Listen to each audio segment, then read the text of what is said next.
So now, today I am going to discuss the clinical examination technique which you use to examine a patient who is suffering from chronic suppurative otitis media. Let me tell you at the first place, the chronic suppurative otitis media and chronic otitis media are the same. Repeat again, chronic suppurative otitis media and chronic otitis media are the same. And the chronicity of the disease is initially history wise decided by the duration of illness. Any illness which is more than 3 weeks duration is called as chronic, and if the disease is less than 3 weeks in duration, it is known as acute. So now we are going to focus all our efforts on understanding how we are going to perform a clinical examination in a patient who is suffering from chronic otitis media or chronic suppurative otitis media. So patient initially, when they walk into your room, they may have the following 5 complaints pertaining to that of the ear. Am I audible? You are able to see the slides? Okay. So if there is any problem, if you are not able to hear me or if you are not able to see the screen, kindly get in and tell me. Stop me and tell me. Okay. Don't hesitate. Now, the following are the complaints the patient is going to come to you with, and the first complaint is going to be deafness. The second one could be discharge. The third one could be tinnitus or buzzing sound in the ear. Fourth is pain in the ear. Fifth is vertigo. So we will go one by one and evaluate or discuss how we are going to address these complaints. So supposing the patient is going to complain of deafness, the deafness can be sudden, can be gradual, can be fluctuating, or can be transient. So the patients complain of deafness. I repeat again, it can be sudden in onset, it can be transient in nature, it can be gradual in nature, or it can be fluctuating in nature. So you got to ask a pointed question when you elicit a history from a patient who is complaining of deafness. You should ask the patient the onset, type of onset, whether it was gradual, whether it was sudden, whether it was on and off, or whether it comes and goes. So these are the things which should pointedly you should elicit from the patient as history.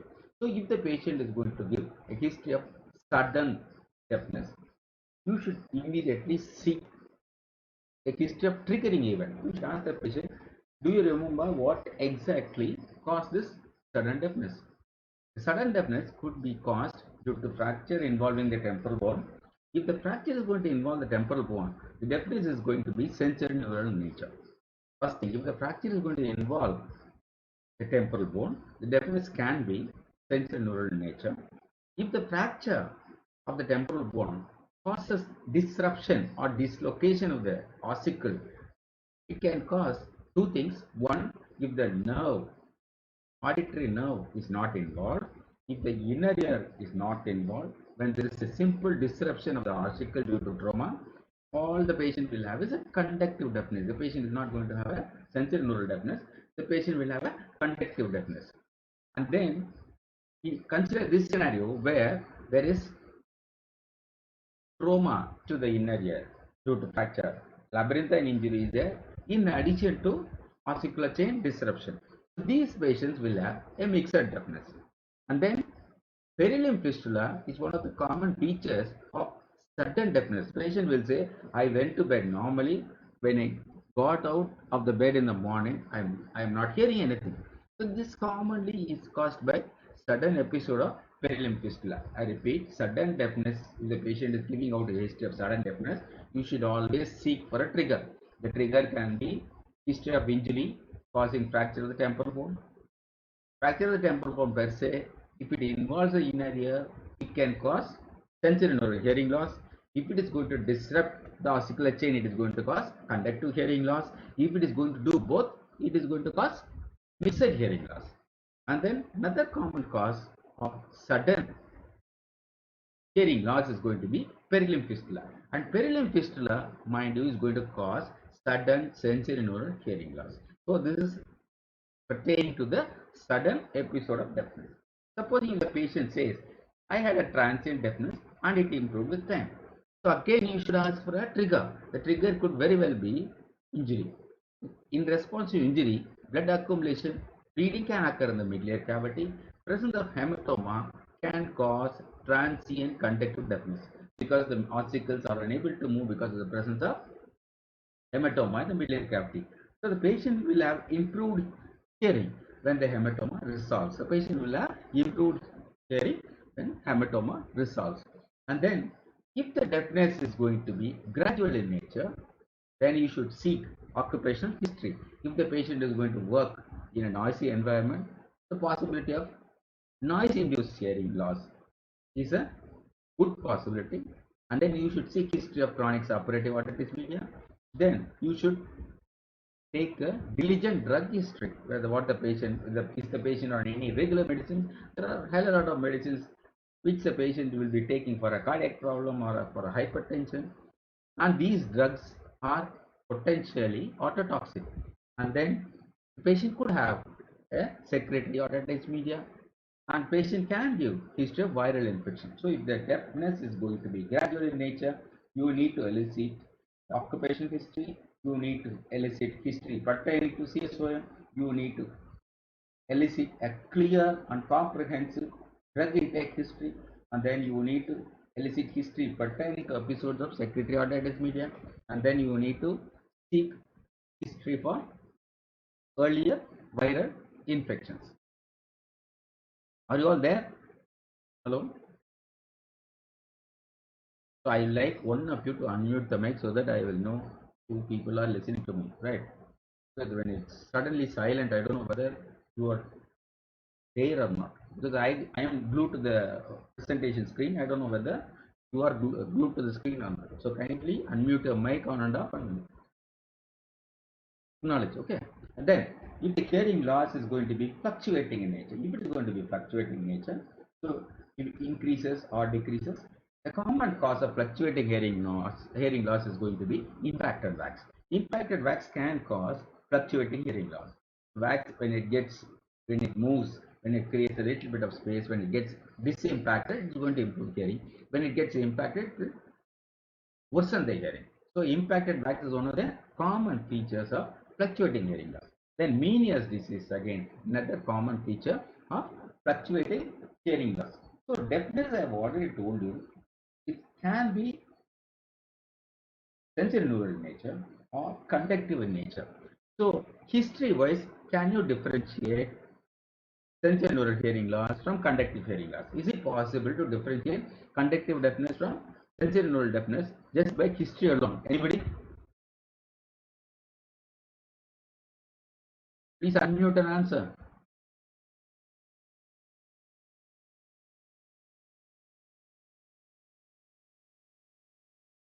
Hello? You got the question or not?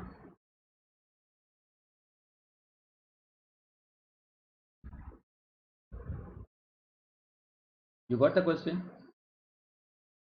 Hello? Somebody say yes or no? Can you respond? History wise, can you differentiate sensorineural hearing loss from conductive hearing loss? Anybody?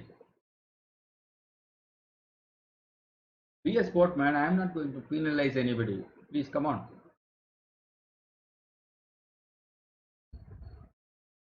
I wanted to answer. Do you know or you don't know?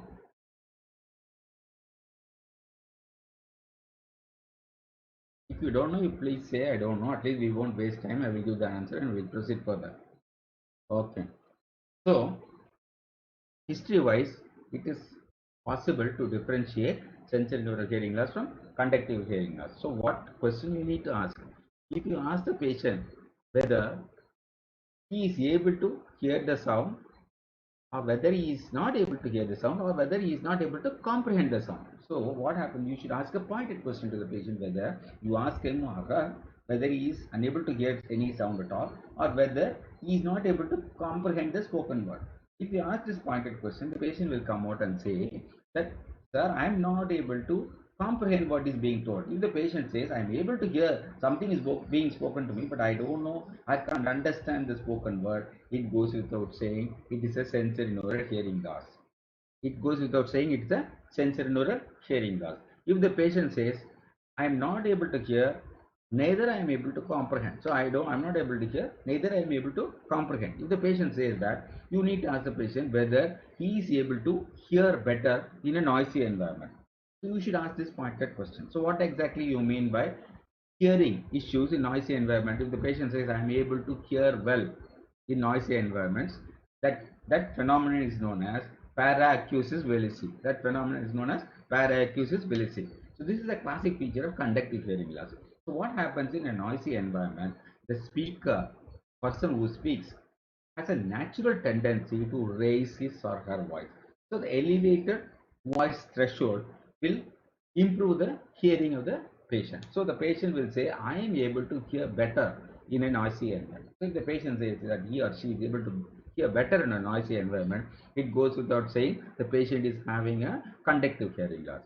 Supposing, again, you should ask the patient whether he has any difficulty in comprehending a female voice. So that is a pointed question. You should all know that frequency of a female voice is much higher than that of a male voice. The frequency of female voice is higher than that of the male voice. So these patients with sensory neural hearing loss will have a definite problem understanding the speech from a female. So that is again a pointed question you can ask the patient or a patient's spouse or a patient's daughter. You can ask so that you can clearly discriminate sensory neural hearing loss from that of a conductive hearing loss. Can anyone repeat what I have told? How we are going to differentiate sensory neural from conductive hearing loss? Please make it snappy. Can anyone repeat? I have told you no. I have given you the answer. I am asking you simply to repeat it. Somebody unmute and repeat. Yes, good then. I take it number one.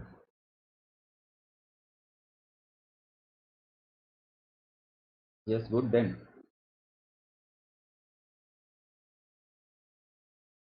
Good. Okay. Now, this is actually the deafness component. I'll go to the next complaint, which is going to be autalgia. Here, autalgia. Before you understand the cause of pain in the ear, you should know clearly what are all the nerves that contribute to the sensory system of the ear. So, the sensation to the ear, external ear, middle ear, are served by seventh nerve, ninth nerve, 10th nerve, and C2 and C3, second and third cranial nerves. C2 and C3 branches. C2 and C3 cervical branches. So, not cranial, cervical branches. Second cervical and third cervical nerves. So, let me tell you the sensory supply to the external ear and middle ear comes from the seventh nerve, that is a facial, ninth nerve, glossopharyngeal, 10th nerve, the vagus, and the second and third cervical nerve. So this is actually the sensory nerve supply of the ear. So what are the common causes of autalgia? Otitis externa again can cause excruciating autalgia, excruciating pain in the ear. So otitis externa is commonly seen in persons who have a tendency to clear the ear using earbuds. So if you keep on using earbuds, you will traumatize the external aortic canal causing otitis externa. You should also know the thin lining of the external aortic canal are tightly adherent in the external two-third portion of the external aortic canal. So it doesn't allow any space for expansion. So otitis externa is a highly painful condition. The trauma to the external aortic canal can cause autalgia. Then herpes infection of the fifth nerve happens to be the trigeminal nerve, and the seventh nerve and the upper cervical nerves can cause autalgia. And meningitis bullosa, where blebs are seen in the eardrum or the tympanic membrane, this is due to viral infection. Again, can cause autalgia. This is some of the common causes of autalgia. And then Middle-ear causes include otitis media, eustachian tube dysfunction, and middle-ear neoplasm. So here, middle-ear causes of otalgia include otitis media, eustachian tube dysfunction, and middle-ear neoplasm. And here is actually secretory otitis media, where you see blebs in the eardrum. And here you see a patient with a small bleb in the external artery canal. This is one of the common causes of otalgia. This is known as Ramsay-Hunt syndrome. Ramsay-Hunt syndrome involves what? Facial nerve paralysis and a small bleb in the external artery canal. So this patient is having a Ramsay-Hunt syndrome. Ramsay-Hunt syndrome, let me tell you, is a common short note which is asked in your theory paper. So here, if you have otitis externa, a small bleb in the posterior canal wall in association with lower motor neuron type of facial palsy, it is known as Ramsay-Hunt syndrome. So the classic features include otalgia and then facial paralysis. This is caused due to herpes infection of the facial nerve. Facial nerve has a sensory supply to the posterior wall of the external artery canal. So this is the feature of Ramsay-Hunt syndrome.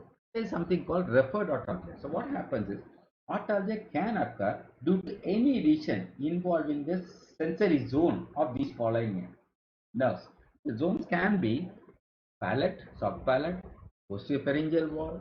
And these where they receive supply from the pharyngeal nerve, and then supply from the vagus nerve, again sensory supply from the vagus areas can also cause referred otalgia. So referred otalgia can be caused by any condition which is unrelated to the ear, because the sensory discrimination of this area in the brain is rather poor. So when whatever pain stimulus is carried by these nerves are perceived as pain coming from the ear, because ear is a sensory organ. So it gives a predominant importance to ear. Your brain gives predominant importance to the ear. So what happens is any sensory impulse coming via the seventh nerve, ninth nerve, 10th nerve, and the second and third cervical nerves can lead to referred otalgia.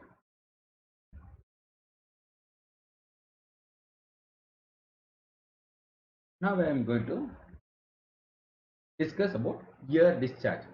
So ear discharge can be caused by different pathology. So first thing is you should ask for whether ear discharge was associated with pain. If the patient says the pain was there before the ear discharge, pain preceded the ear discharge, and as soon as the discharge started, pain reduces. So what happens is, if the patient classically says it all started with, here the chronology of the symptom is very important. Chronology of the symptom is very important. So you need to specifically ask the patient which started first, whether otalgia started first or ear discharge started first. So if the patient says it all started with pain in the ear, it was very intense in nature, and then fluid started to pour out of the ear, as soon as the ear discharge started, pain subsided. So if the patient clearly says that pain reduces after the discharge, diagnosis is staring at you, it is acute suppurative otitis media. It is acute suppurative otitis media. The classic features, classic complaints of acute suppurative otitis media is the entire disorder will start with ear pain. The pain will be excruciating in nature. Classically, the patient will say, I went to bed normally, and in the middle of the night, I had intense pain. And the pain lasted 3 to 4 hours. I didn't know what to do. I was literally rolling in the bed. And then discharge started. As soon as the discharge started, the pain subsided. So these patients will give this type of classic history. So why this occurs always in the dead of the night? What happens is, when you lie down, the vascularity of the, there is venous stasis around the pharyngeal end of the eustachian tube. There is venous stasis in the pharyngeal end of the eustachian tube. And mind you, the number of swallows that a person does while they are sleeping is very, very minimal. During the daytime, the patient will keep on swallowing the saliva, because the salivary secretion is normal, near normal during the daytime, and during the night time the salivary secretion is very less. It is at the basal level. So what happens is these patients, the number of swallows in these patients are minimal because the patient is not swallowing enough. So what happens is the eustachian tube is not opening enough. So the eustachian tube becomes sticky, it closes and causes eustachian tube block, thereby predisposing to acute otitis media. And when the pain is there, the eardrum starts to bulge, and when the discharge starts due to perforation in the eardrum, it becomes acute suppurative otitis media. This is commonly seen in children. Children are more prone for acute otitis media, acute suppurative otitis media. Again, if the patient complains of just discharge, and which happens to be painless in nature, if the patient says there is a discharge and it is painless in nature, you need to ask for what presence of itching. You should ask the patient whether there is itching. If there is itching in the ear, it goes without saying it is from the middle ear cavity, and it has got to be pus, and it is coming from middle ear cavity, and it is known as chronic suppurative otitis media. If there is no itching, I mean, am I clear? Are you able to understand this aspect? You need to listen, please. Are you able to comprehend what I am saying? If you are not able to understand, just say a moment you stop me and ask me.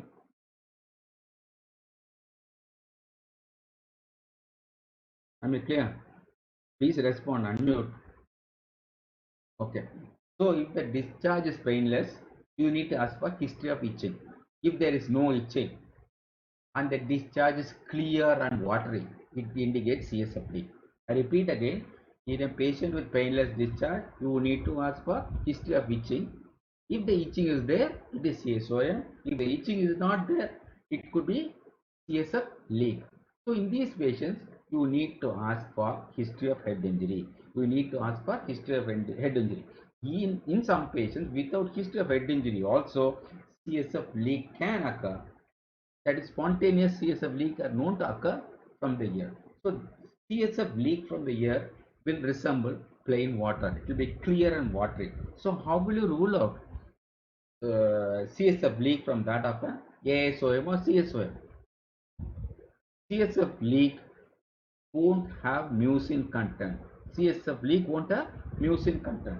So if you happen to wet your handkerchief with the secretion from the ear, and allow the handkerchief to dry, if the handkerchief stiffens, it shows there is mucin content in the secretion. If there is mucin content in the secretion, it goes without saying, it can come only from the middle ear mucosa. Goblet cells of the middle ear are the only source of mucin from the ear. So if the mucin content is not there, it is purely cerebrospinal fluid, the handkerchief will not stiffen.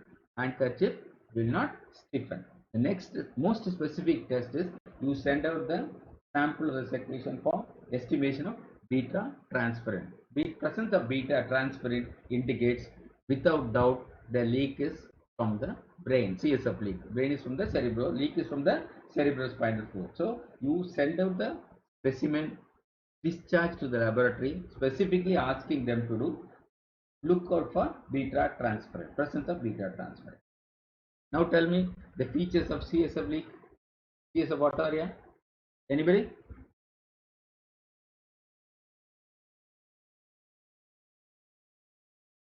You tell me, tell me. First thing, I mean, start off from the features part. The discharge will be, there won't be any itching. Like that you tell.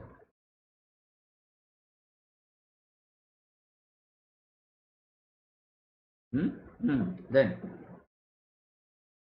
hmm. Then,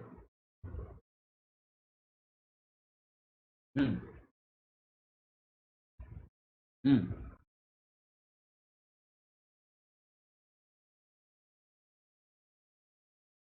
Hmm. Very good. Hmm. Hmm. What is the specific test? Beta transferrin estimation, looking out for the presence of beta transferrin. Beta transferrin will always be present at CSF. Okay.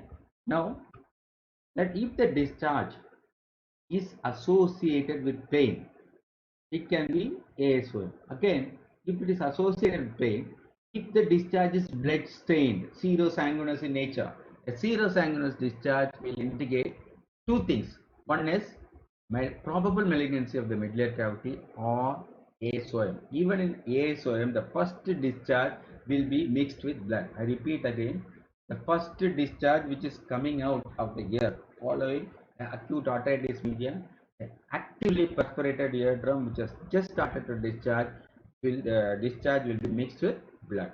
So it's called as serosanguinous discharge. A serosanguinous discharge indicates probably if it is acute in nature, it is ASOM. If it is chronic in nature, it indicates malignant lesion of the medullary cavity. And then if the discharge is painful, it can also be caused, pain can be caused by otitis externa. So how otitis externa can occur in a patient with CSOM?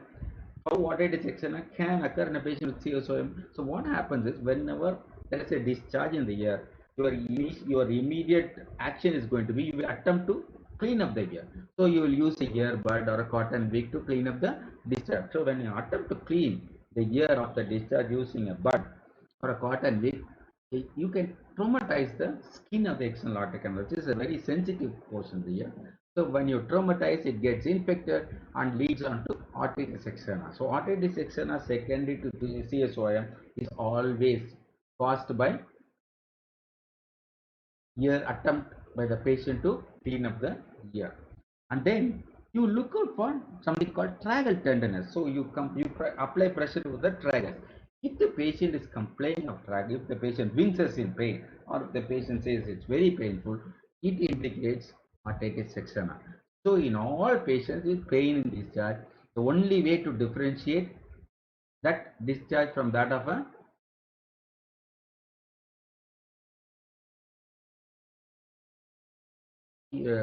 if the patient is having a painful discharge, one way of differentiating the pain from that of the pain caused by malignancy of the medullary cavity is you apply pressure to the tragus. You apply pressure to the tragus. If the patient has tenderness, it indicates the presence of otitis externa. So there will be tenderness when you apply pressure to the tragus in all patients with otitis externa. Whereas if the discharge, serosanguinous discharge arises from the malignant lesion of the medullary cavity, there won't be any tragal tenderness. Again, painless discharge is commonly seen in patients with chronic suppurative otitis media. So if the patient is having a painless discharge, you need to ask for again the quality of the discharge. So you should ask for whether the discharge is more, whether the discharge is profuse in nature.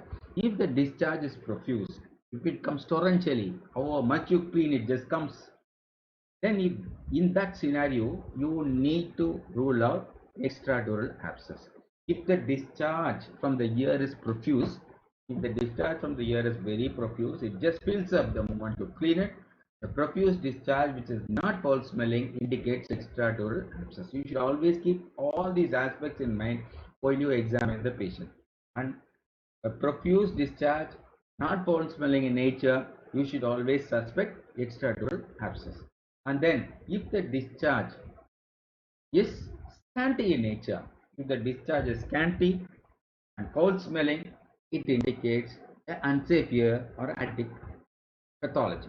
So patients with unsafe foul smelling discharge, scanty discharge, you should seek rule out other complications of chronic suppurative otitis media. The complications can be extratemporal in nature, can be intertemporal in nature, can also be intracranial in nature. So when you are dealing with a patient with scanty foul smelling discharge, always seek history pertaining to complications this type of chronic suppurative otitis media can cause.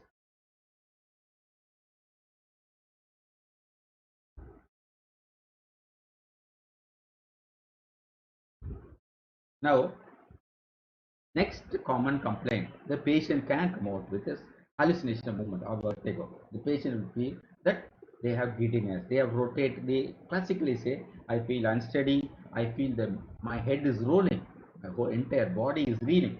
So this is actually this happens because there is a mismatch of the flues.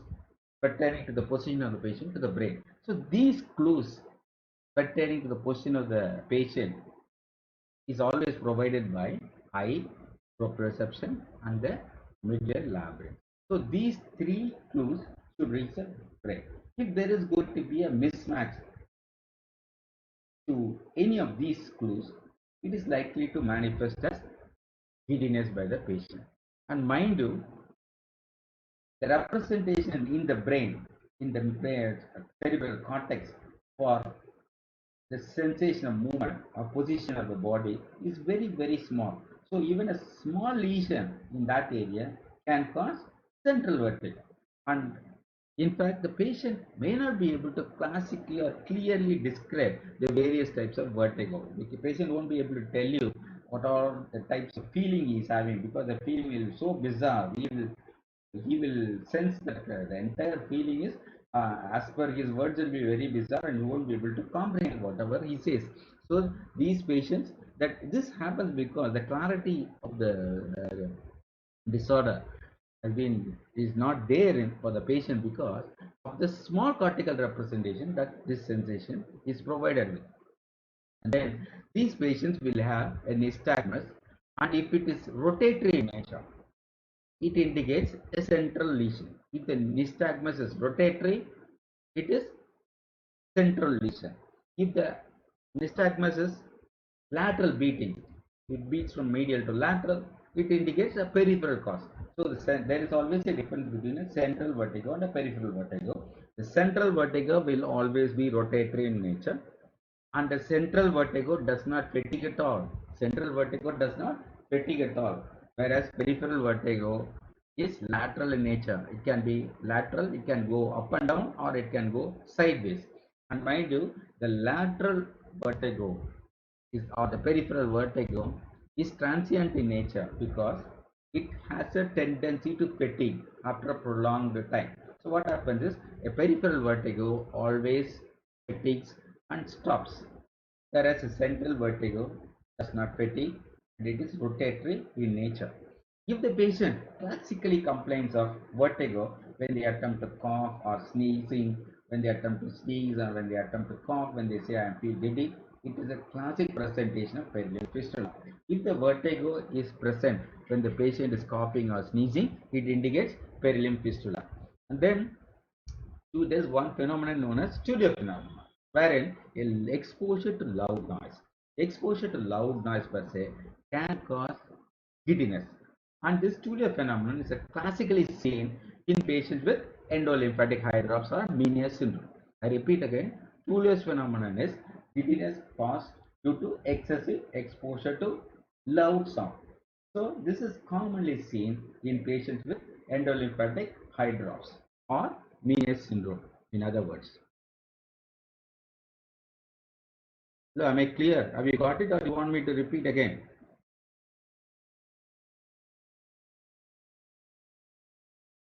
Is it clear? I'm going to tinnitus. Tinnitus is actually sound heard within the ear. It can be subjective or it can be objective. What is the difference between subjective and objective tinnitus? In objective tinnitus, the examiner also will be able to hear the sound. So objective tinnitus is always clicking in nature. So common cause of objective tinnitus is palatal myoclonus. That repeated relaxation and contraction of the palatal muscles. So palatal myoclonus is one of the common cause of objective tinnitus. Then what do you mean by subjective tinnitus? Subjective tinnitus is actually a tinnitus or abnormal sensation or presence of sound. It is perceived only by the patient and not by the examiner. So it is purely subjective.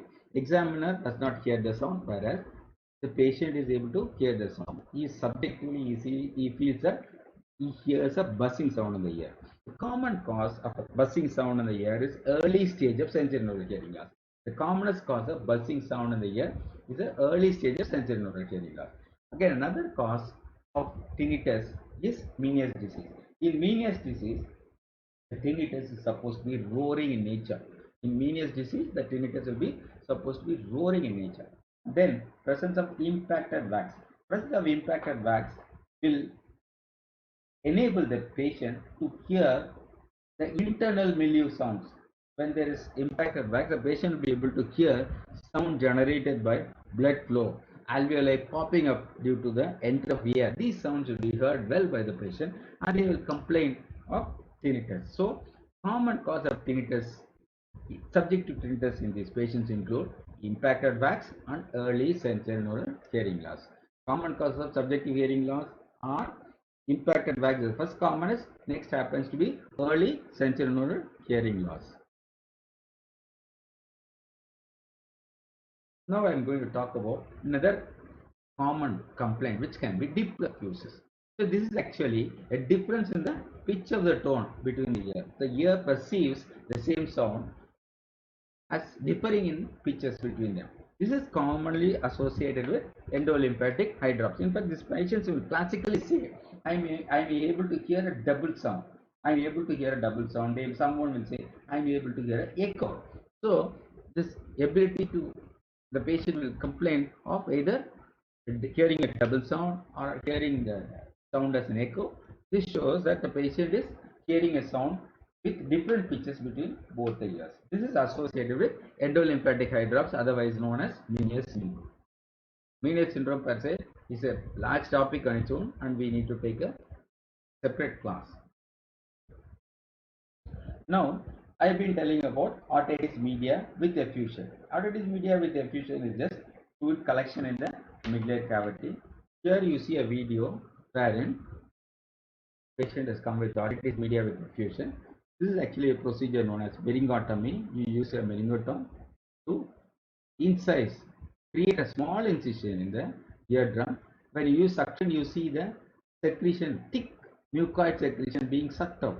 So when you start sucking out the secretion from the midline cavity, the patient will have immediate relief. The blocked ear will regain its normal hearing level. So you see the eardrum going back into its position. Suction apparatus is sucking the fluid from the midline cavity. You see the fluid getting into the suction. You should be able to see it well. Have you seen it? You want me to show it again? I'll show you. Here, you use a myringotome. This is actually a sickle knife. You can use a myringotome. Make a small linear incision along the radial fibers of the middle fibrous layer of the eardrum. Use a small suction, gently suck out. Thick mucoid material is being sucked out of the midline cavity. This is how a secretory otitis media will look like.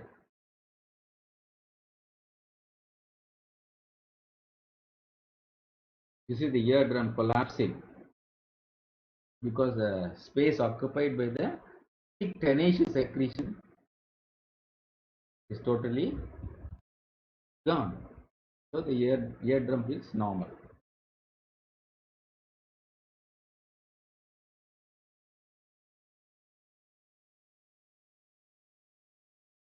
Now I am going to the clinical features.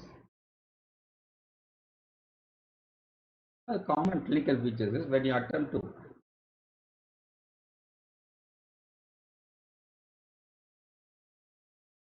sorry for it. I need to mute the audio so that you will be able to.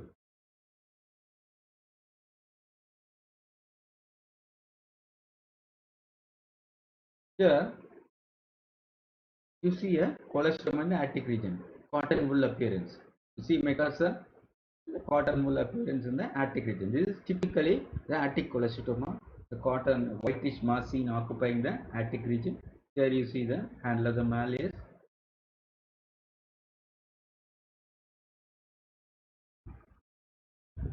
Cholesteatoma will look like this.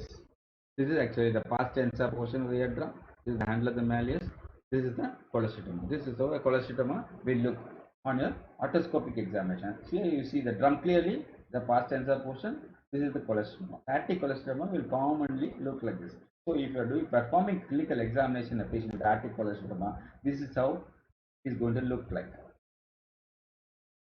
So this is actually a attic cholesteatoma. Now I am going to show you the attic perforation. The attic region can be perforated. Here, you straighten the external auditory canal by pulling. In adults, you need to pull it outwards and laterally. Outwards and laterally. Here you see that there is a perforation in the aortic region. Here there is a perforation in the aortic region. There is a retraction pocket in the pars tensa. Here you see the eardrum bulging when the patient is breathing. When the patient performs Valsalva, when you ask the patient to perform Valsalva, the drum bulges. You see here it bulges. This is the aortic perforation here. Aortic is perforated, and here the pars tensa. There are retraction pockets because of the persistent negative midline pressure in the midline cavity. So here there is a retraction pocket. Here there is a perforation in the aortic. So this is actually a classic case of aortic perforation. This is again unsafe here. They will ask you how you straighten the external aortic canal in adult and in a child. In adult, you pull the pinna laterally or outwards and laterally. Whereas in a child, you tend to pull it upwards, outwards and backwards. In a child, you need to pull it upwards, outwards and backwards because the child does not have the length of the bony portion of the external aortic canal is less or not. The bony portion is not at all present in a child. Only the cartilaginous portion is present. So you need to perform a different maneuver to straighten the external aortic canal. Unless you straighten the external aortic canal, you won't be able to visualize the eardrum. Now you are able to see the perforation here in the aortic region. Entire aortic is perforated. Are you able to see or not? You have been shown a close-up view of the aortic.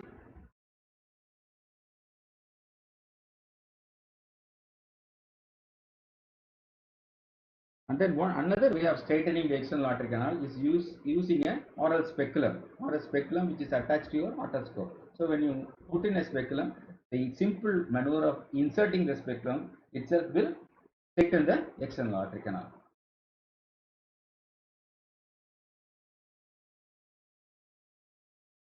Are you able to appreciate the pathology here? Are you able to see the retraction pockets here and then the aortic perforation? You are able to see it.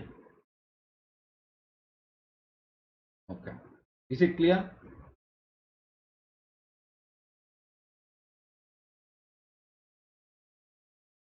Okay, I'll go back.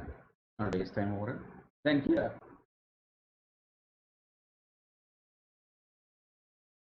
again what you see is a retracted eardrum. Totally the eardrum is retracted. It's paper thin. The middle fibrous layer is absent, and you see the handle of the malleus.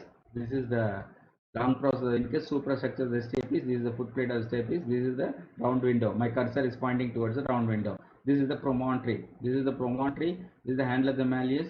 This is lateral process of the malleus. This is the head of the stapes. This is the round window. Now, the moment you ask the patient to do Valsalva, see what happens. The drum bulges. Don't you see the drum bulging?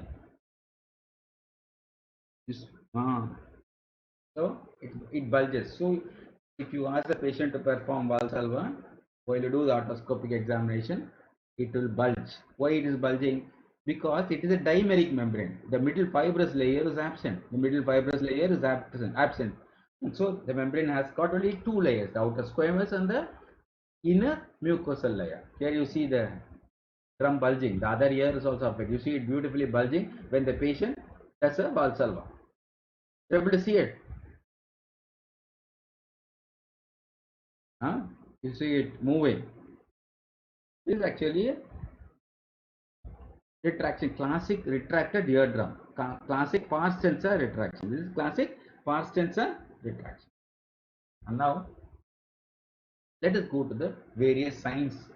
So these three signs you're supposed to look out for. One is the fistula sign, the other one is the Henneberg sign, the third one is the auscultation. So let us first go to the fistula sign. We will see one by one. The fistula sign is actually when you attempt to increase the pressure at the level of the external aortic canal, the patient feels giddy. This happens because of the presence of a third window. This window is present in addition to the oval and the round window. So this third window is pathologically caused due to the presence of labyrinthine fistula. So when you increase the pressure of the external auditory canal by alternating pressure applied to the tragus, the patient suddenly becomes giddy and the patient could even vomit. You can simulate the same effect by using a Siegel's pneumatic speculum. You can simulate the same effect by using a Siegel's pneumatic speculum. or you can use the pneumatic apparatus of your attachment of your otoscope, and you can use the bulb to increase the pressure at the level of the external aortic canal. So these patients on increased pressure to the external aortic canal can cause giddiness. So this is actually these patients have a presence of third window, or it's also known as labyrinthine fistula. Then let us go to Henneberg sign. Henneberg sign always occurs in the presence of intact eardrum, and there should be no evidence of mid-ear pathology. And here what happens is these patients will have giddiness on exposure to loud sound, or they can even have giddiness caused by increased pressure at the level of the eardrum by using a Siegel's pneumatic speculum, or by alternating pressure in the trachea. These patients will have giddiness. So how are you going to differentiate a patient with a positive Henneberg sign from that of a positive fistula test? In patient with positive fistula test, there is always associated mid-ear pathology. Whereas in these patients, the middle ear is more or less normal.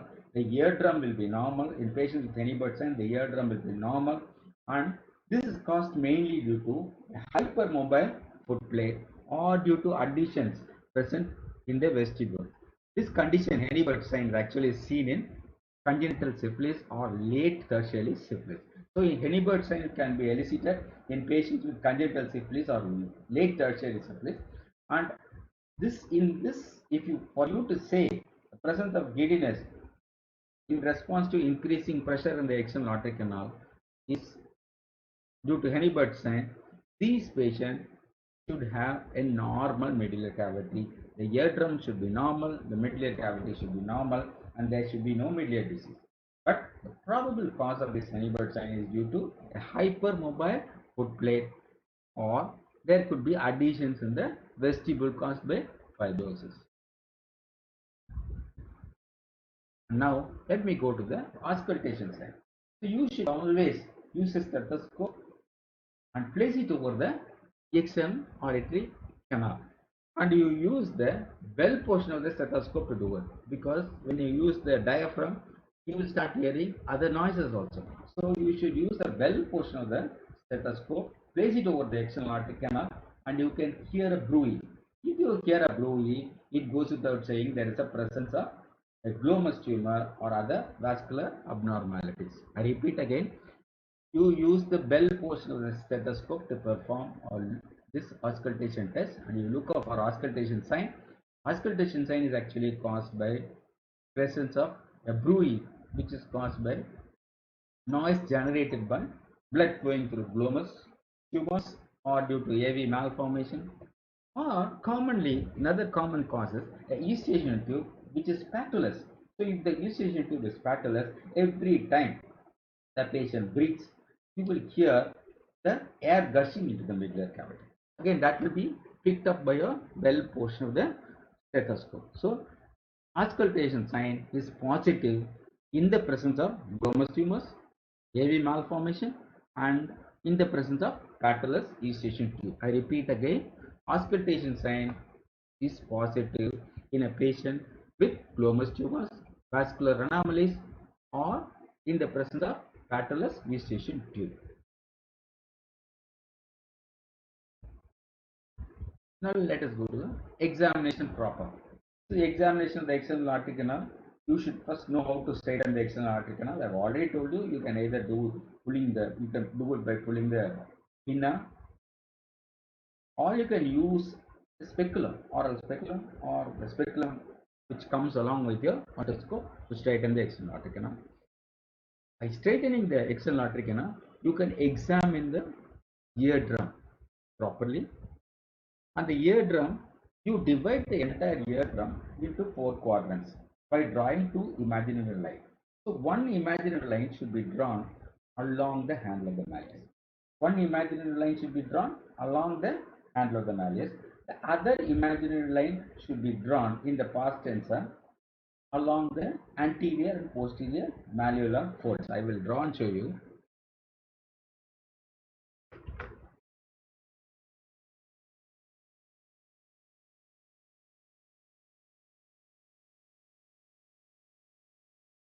Are you able to see the screen?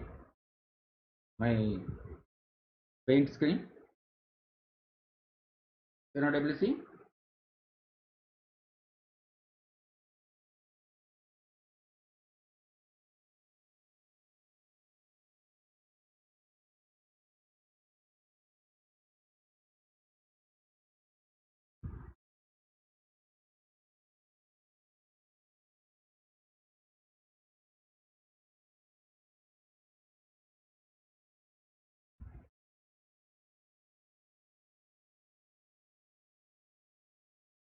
I'll come. Just a minute. Just hold on. I'll show the screen now.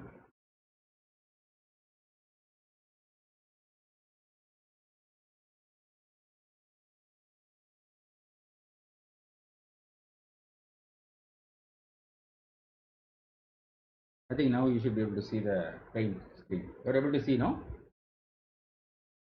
Huh?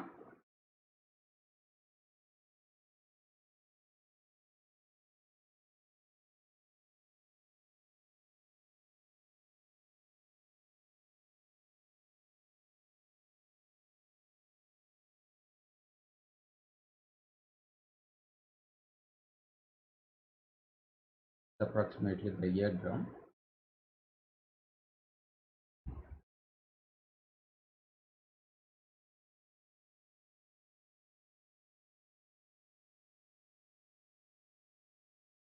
So this is the handle of the malleus, anterior malleolar fold, posterior malleolar fold. I'm going to drop a line like this along the handle of the malleus. Then another line at the level of the umbo along the anterior and posterior malleolar fold.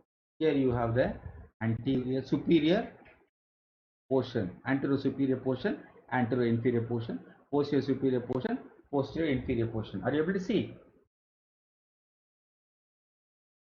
So this area is the area of the eustachian tube. This area is actually the area of the eustachian tube. So while you describe a perforation, first you should describe the shape of the perforation. First you should describe the shape of the perforation, and then you should describe, you cannot say it is a moderate size 2 mm size, because you won't be able to do any measurement of the perforations here. So how you are supposed to describe the perforation? It is actually commonly perforation will look oval. So you can always say it is a oval or reniform shaped perforation. So the perforation is going to be like this. So this perforation occupies the anterior inferior, a portion of the anterior superior, and a large portion of the posterior inferior, and a little bit of the posterior superior portion of the pars tensor of the midline cavity. So that is how you should explain or draw a diagram and tell this is how the perforation is. And now through the perforation you should see the midline cavity. You should tell whether the mucosa of the midline cavity is inflamed or normal. These things you should be able to tell.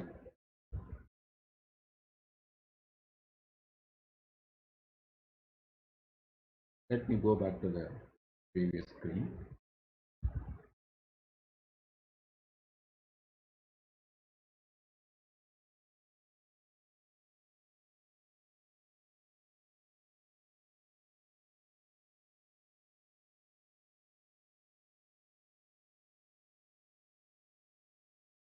Are you seeing my screen now? Clinical examination. Are you seeing or not? You are able to see the slide now. Slide titled clinical examination. Yes or no? Please respond. How can you go to sleep at this time? No? And now I have completed examination of the eardrum. Now we should be able to perform tuning fork test to identify the level of hearing in the patient, to differentiate if the patient is having deafness, to differentiate what type of deafness the patient is having. The deafness I have already told you can be conductive in nature, can be sensory neural in nature, can be mixed in nature. So we need to perform 3 tuning fork tests using 3 tuning forks of different frequencies.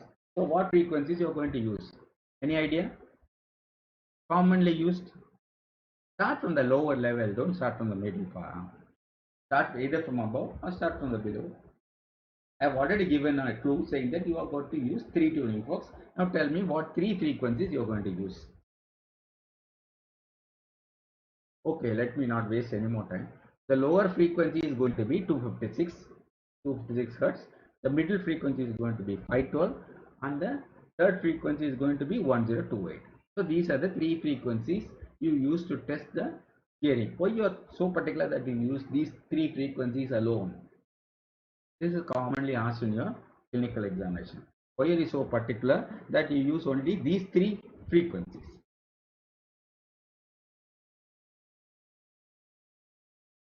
Anybody?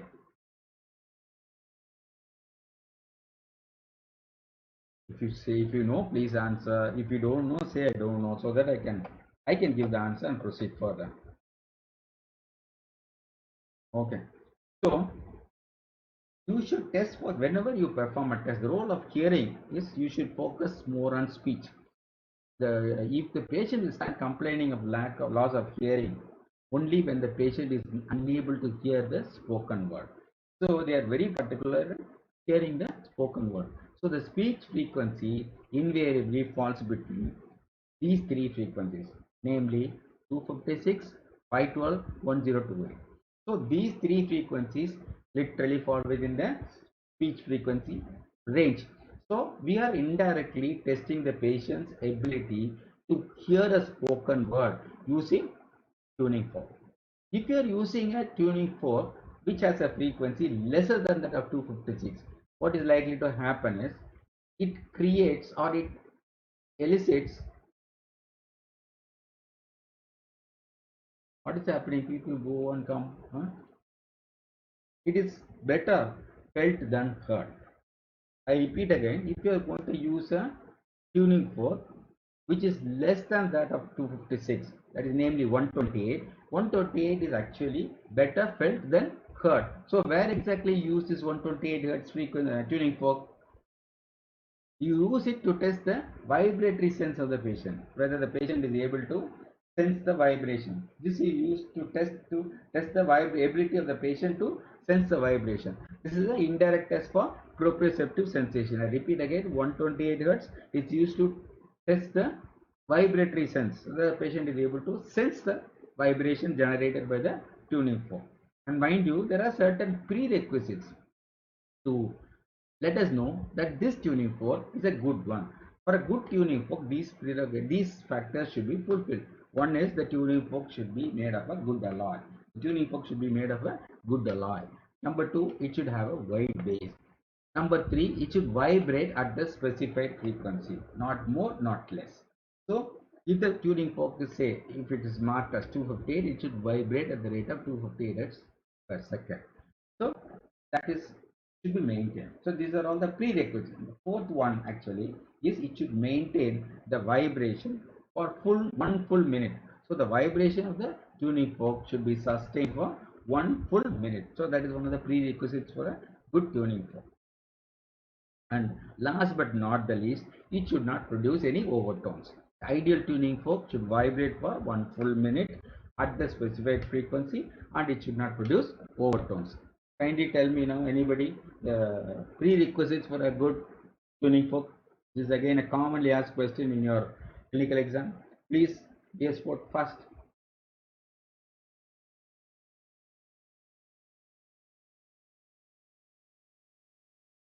Yes. Now then, anybody else? Be louder, be louder, please. I'm not able to hear you. It should be made of good alloy then.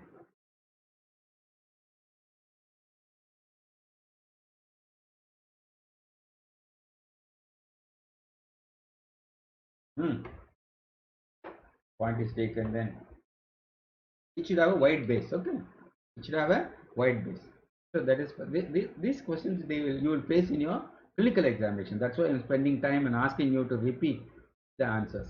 Now you need to perform a complete neurological examination in all patients coming with a ear pathology. You should look out for the facial paralysis. You should look out for the integrity of the patient. Now you should look out, clinically examine all the cranial nerves. You should clinically examine all the cranial nerves when the patient is going to come to you with a ear problem. So you should perform a complete neurological examination in these patients.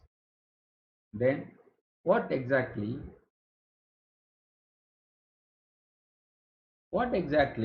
are the goals of our examination process? So we should decide whether this disease is going to cause complications or not. The first decision is we need to tell the patient whether he can live with the disease safely or this disease is going to cause real problems later. That question needs to be answered by a clinical examination. Then by examining a patient diligently, you should also decide on investigations. So what investigations you are realistically going to perform in order to achieve the goal of a correct diagnosis. And then you should factorize the risks involved by treating this patient. So supposing you're going to take this patient up for surgery, then you should factorize what are all the risks you're going to face by attempting to perform a surgery in this patient. And then you should decide on the optimal management. No point in operating a patient with a central perforation. A 90-year-old patient, I will never operate for the simple reason it is better left alone, because the 90-year-old patient is a poor anesthetic risk. So you should decide on the optimal management from the perspective of the safety of the patient.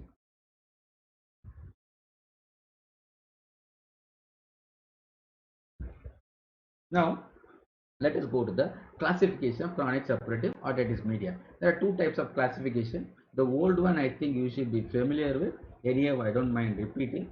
There are two types of ear pathology. Your book will say it's a tubotympanic, is otherwise known as a safe type of disease, where the pars tensa portion of the eardrum alone is involved.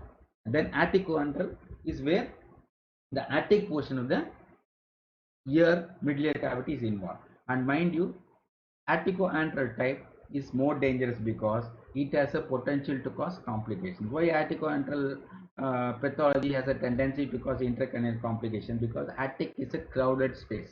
Attic is a crowded space.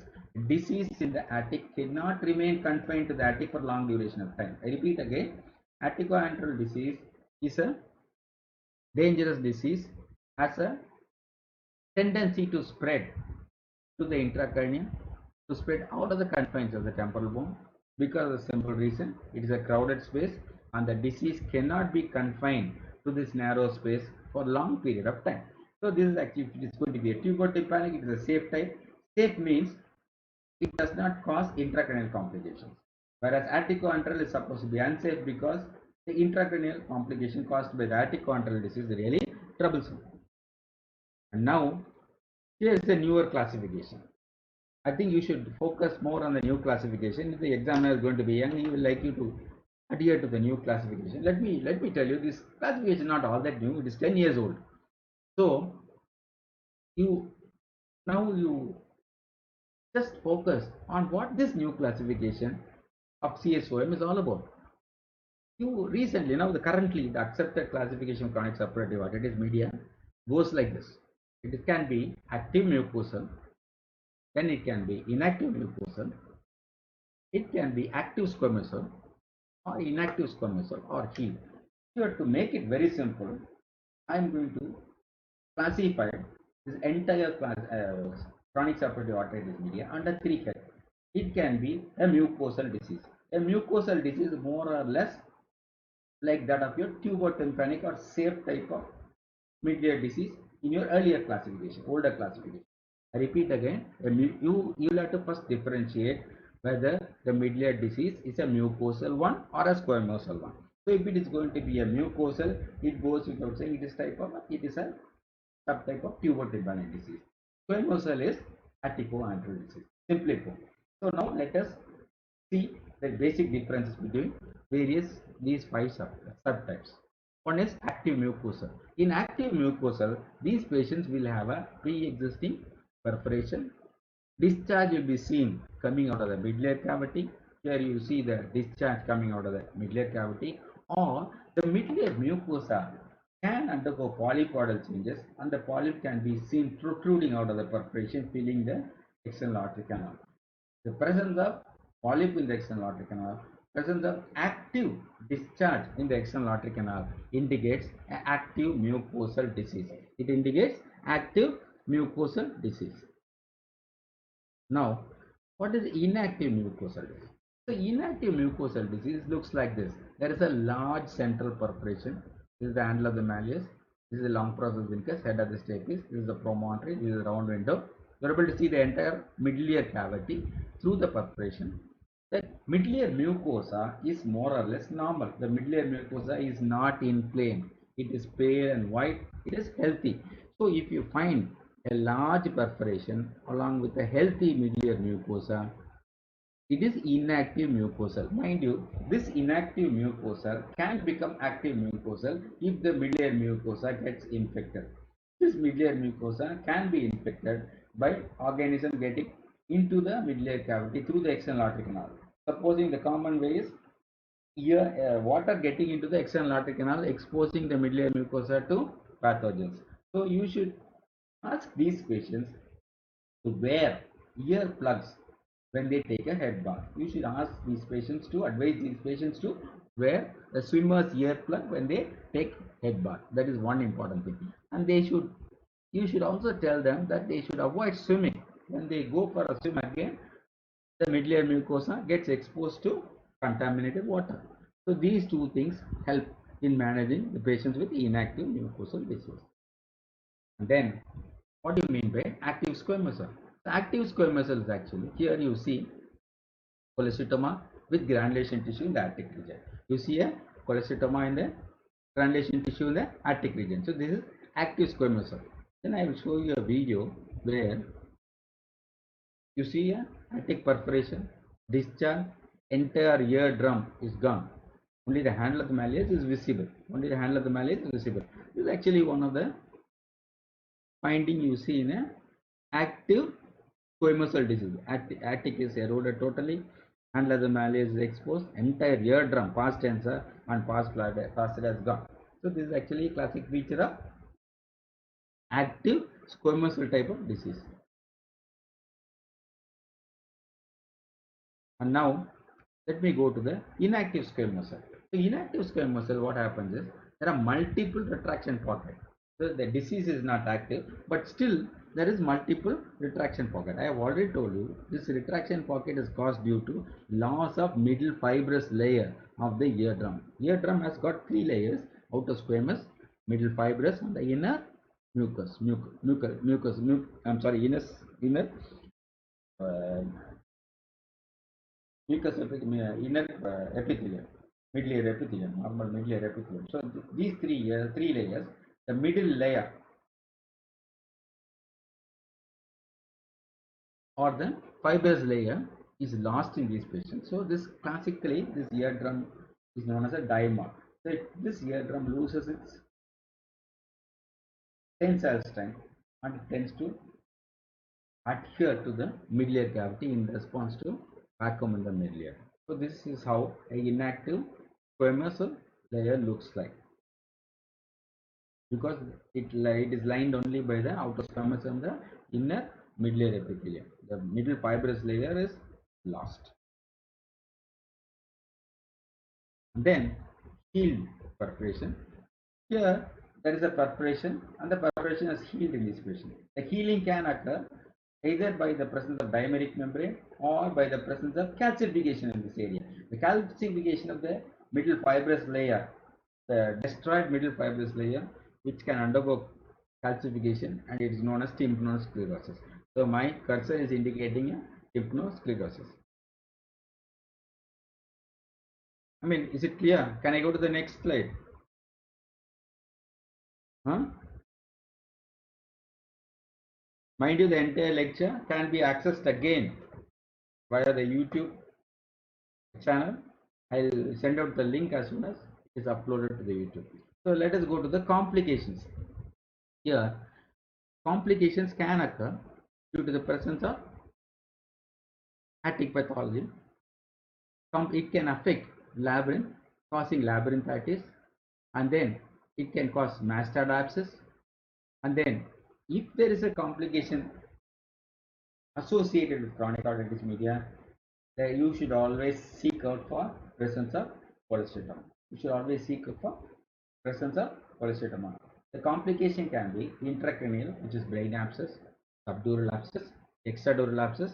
These are all the intracranial complications. Then petrositis, apical petrositis, and then intratemporal, extracranial, intratemporal, where a patient will have a labyrinthitis, patient can have a facial palsy due to erosion of the fallopian canal, or if the facial nerve is naked, facial palsy can occur.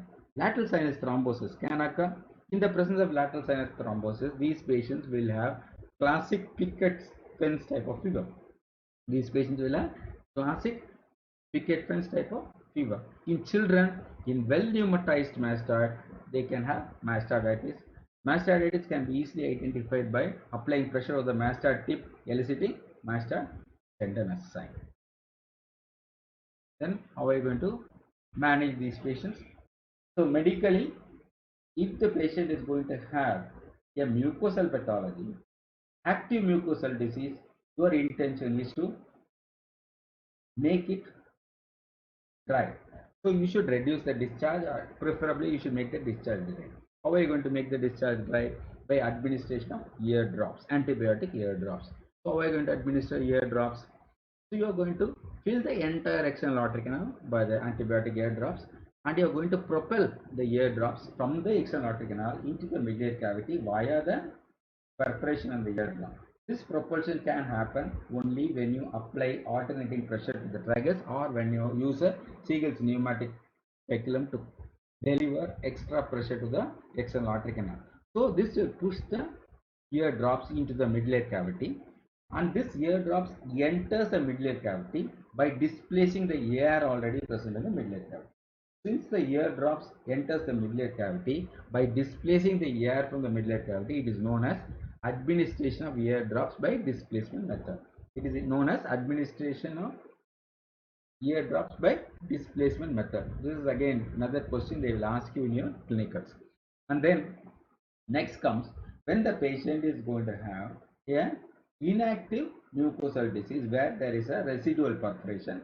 This residual perforation can cause loss of hearing. If the patient is suffering from loss of hearing, which is really troublesome, or if the patient is having recurrent episodes of otitis media due to the mid-layer mucosa being exposed to the external layer, you can go ahead and do a myringoplasty in these patients.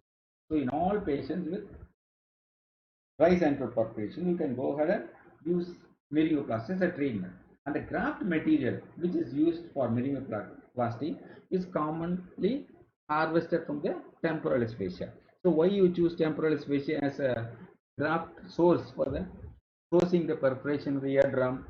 Because temporalis fascia is available in a huge volume, huge quantity close to the site of the surgery, and it has the thickness is more or less similar to that of the eardrum. Thickness of the temporalis fascia is more or less similar to that of the eardrum, and mind you, its basal metabolic rate is supposed to be very less. So the amount of blood supply needed for the graft to survive is that much less for a temporalis fascia when compared to all other graft material. So surgically speaking, you can close the perforation using myringoplasty. If the ossicles are damaged, you can go ahead and do ossiculoplasty and then combine it with myringoplasty. Then it is known as tympanoplasty. If you combine ossiculoplasty along with myringoplasty, it is known as tympanoplasty. In the presence of squamosal disease, I repeat again, in the presence of squamosal disease, you need to do a mastodectomy. In the presence of squamosal disease, you need to do a mastodectomy, and that too in the presence of active squamosal disease. If it is going to be an inactive squamosal disease, you need not bother. In the presence of active squamosal disease, you need to do a modified radical mastodectomy. You need to do a modified radical mastodectomy. Any doubts?